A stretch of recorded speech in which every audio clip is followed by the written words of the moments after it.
Hey guys, welcome to the video. So in this video I'm going to be ranking the Spider-Man films from my least favourite to my favourite. And if you like the video guys, be sure to subscribe, leave a like and comment what your list is. I'd be really happy to read them. Also, this video has spoilers for every single Spider-Man movie, so if you haven't seen them, maybe don't watch it, or if you don't care about spoilers, maybe just watch it anyway. But yeah, that's a spoiler one right there. So starting off at number 8, my least favourite is Spider-Man 3. I don't hate this movie, I don't think it's awful, I can still sit and watch it if it's on, but there's just a lot in the movie that I just wasn't a huge fan of. I really didn't like Venom, I felt like he was really shoehorned in, and he just felt really useless in the movie, and I feel like the symbiote should have been like a two-parter film. I feel like that would have worked a lot better. I wasn't a huge fan of the retcon with Sandman and Uncle Ben, because I felt like making Sandman kill Uncle Ben and not having it be Peter's fault takes a lot of the responsibility aspect away and kind of like makes the conversation he has with Aunt May in Spider-Man 2 about him being responsible for it, it takes the weight off that as well. Although I feel like Sandman was done very well in the film and I loved the fight scenes with him and Sandman in the subway especially. Although while the dance he does is fun to do in a club, because I've done it, to be fair, I'm not going to sit and say I haven't because I've done it in a club, it just didn't fit in the film at all. So yeah, I felt like it's not an awful movie, it's fine, but it is my least favourite out of all the Spider-Man films. My number 7 pick is The Amazing Spider-Man 2, and the reason this is actually above Spider-Man 3 is because Andrew Garfield is my favourite Spider-Man, and I always love watching him in the role, no matter what the script is. I loved Emma Stone as well, although I feel like Electro in the film, he gave me like Riddler vibes from Batman Forever, and I felt as if it was just way too over the top, and the same with the Rhino as well, and there was no need for Rhino to be in the film. Like, maybe have him at the start and that's it, but have him in the final scene was just stupid, and I felt like there was no need for that at all. And the Green Goblin was very shoehorned in. I would have liked to see the Green Goblin be built up over 2 films, but they decided to shoehorn him in at the end of the film purely to kill Gwen Stacy, and I felt that was so stupid because while the death of Gwen Stacy was done amazingly, it didn't really have that emotional impact because Green Goblin wasn't built up at all. So Andrew Garfield's performance in that scene was amazing, but the Green Goblin just kind of ruined it, and I feel like they should have saved it for a third film. My number 6 pick is Spider-Man Far From Home. I thoroughly enjoyed this movie, and I thought a lot of the scenes were done very well, especially the third act. When he uses his spider sense to fight Mysterio, I thought it was done so amazingly. And the illusion scene as well, when there's like a zombie Tony Stark and stuff, I thought that was all done very well, and I really enjoyed watching that. My main gripes with the film are, right, while I do love Jake Gyllenhaal's Mysterio in it, and I thought his character was very well done, I'm just not a huge fan of him being like raging at Tony Stark. I felt like it kind of takes away the insignificance of Spider-Man, because I've realised in the MCU it bounces off a lot of Tony Stark, and I feel like that does, like I said, take away the insignificance of Peter being Spider-Man, and it takes away the significance of Spider-Man at a time. It feels like he is just kind of there and he is just a nuisance for these villains. And I wasn't a huge fan of Aunt May just being cool with him being Spider-Man. I feel like that was a lot of wasted potential, because that could have been like a really good arc with her dealing with her nephew, basically going out and almost getting killed every night. So there was a few missed opportunities in the film, and I had my gripes with the suit being way too technology based. Personally, I just love a normal suit for Spider-Man, but overall I still thoroughly enjoyed the movie and it was a great watch. My number 5 pick is the original Spider-Man film. I thought this is a really well done origin story, and it got all the major beats well, and it really gets across the tone of Spider-Man really well. Although I'm like, this is a really unpopular opinion I think, but I'm just not a huge fan as Tobey Maguire as Spider-Man.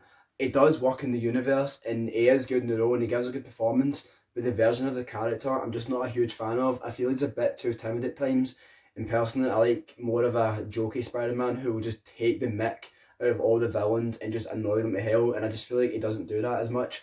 And I'm not a huge fan of his Peter Parker. I feel like he's a bit timid as well, because even in the comics at times before he got his powers, I feel like he would still kind of like fire back shots at people if they'd make fun of him, but he would still get his ass kicked. But I'm just not huge on him. I do think, like I said, he does work in this universe, and personally for me, I do love Spider-Man just being an asshole. I don't know what that says about me as a person in general, but I just prefer it when he has a bit of an asshole to people. And I really loved Willem Dafoe's Green Goblin. I thought he done amazingly in this role, and he genuinely stole the show. in this film, and I genuinely just feel like this is a Green Goblin movie, and I'm not mad about that because it's still a really fun watch, and I really enjoy watching it every now and then. My number four pick is Spider-Man Homecoming. I love Tom Holland in the role, and I feel he's very likeable as Spider-Man. And it was really cool seeing him balance high school with being Spider-Man because I feel like we've not really seen that in a film before. So I thought that was done really well. And I really loved Michael Keaton as the Vulture. He done amazing in the role, and he was so intimidating. He's actually my second favourite MCU villain after Thanos. He just done so well, and every time he was in the room, you just felt nervous. Like I was thinking, what is he going to do? But my main gripe with the film is, I feel like I said in my Far From Home bit, I think it kind of bounces off Tony Stark a bit too much, and his suit is a bit too technology based. Personally, for me, like I said, I just prefer a classic Spider-Man suit, and that's why the third act of this film is like amazing to me. I feel like it's done so well when he has his own homemade suit, and you see him have to figure out how to do certain things when he's moving the plane and stuff. I thought that was done really well, and if the rest of the movie was done like the third act, it genuinely would have been my number three pick. But because of that, it is my number four. But it is still an amazing movie, and I would highly recommend checking it out. My number three pick is probably going to get me a lot of hate because it's probably a lot of people's number one. But my number three pick is Spider-Man 2. I feel like, right, I get why a lot of people love this movie. I do get it because the story in it is amazing, and the villain, Dr. Octopus, played by Alfred Molina, is amazing. And I thought all that is done really well. But like I said, I'm not a huge fan of Tobey Maguire as Spider-Man. I don't really like that version of the character that much. I still enjoy it, but I'm not too fond on it. So that is why, because I feel like there's a lot of good story aspects in it, and the story is done very well. But it's a central character I'm not a fan of. Personally, for me, my favourite thing in the Raimi trilogy is Harry Osborn's arc.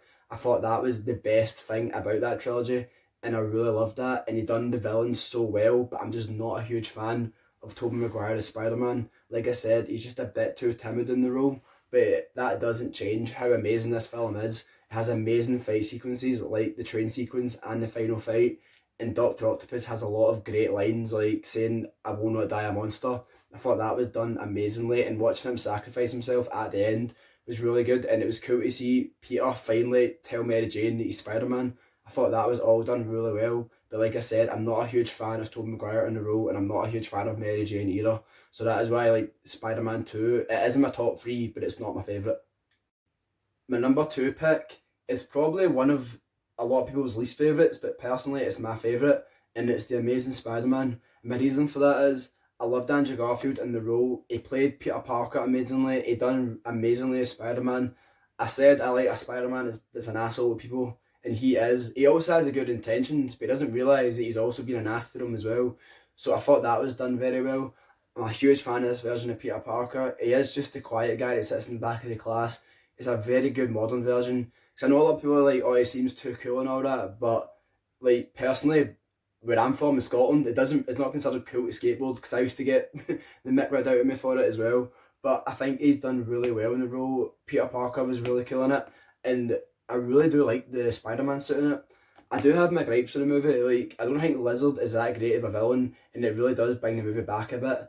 And I feel like you can tell there's a lot of scenes being chopped out of the film. But other than that, I was a really big fan of it. I loved Andrew Garfield in the role, like I said. And I feel like this film genuinely feels like the first few volumes of the Ultimate Spider-Man comics, in my opinion, because it just has a lot of the same tones, and the story seems really similar, like beat for beat, but just changing the Green Goblin for the Lizard. So I thought that was done very well. And like I said, I love this movie. So yeah, that's my number two pick. Don't come at me, please. My number one pick, my all-time favourite Spider-Man movie is Spider-Man Into the Spider-Verse. I love this movie, and I think it was so amazing to watch. I loved the animation. It looked like I was reading a comic book on the screen. It was so fun to watch. Miles Morales is so likeable in the film. I loved the older version of Peter Parker in it. I feel like that was the most accurate version of Peter Parker we've actually had on screen, because it does a good job at showing how he deals with being in crappy situations. Like, it always makes jokes, but obviously on the inside it is messed up. So I really like that. Kingpin in it was actually a really good villain. I thought he was really fun to watch too. And overall, the film is just amazing. Like, I can go on about this film for hours, but I would just say go watch it. because it is an amazing movie, and I've not met anyone who doesn't like it. So yeah, hope you enjoyed this video, guys. Let me know what your favourite Spider-Man films are. I'd be happy to check it out in the comments. And also, if you like me generally, give me a subscribe, and also be sure to check out my other videos if you haven't already. Thanks a lot for watching the video, guys. I'll see you in the next one. Bye.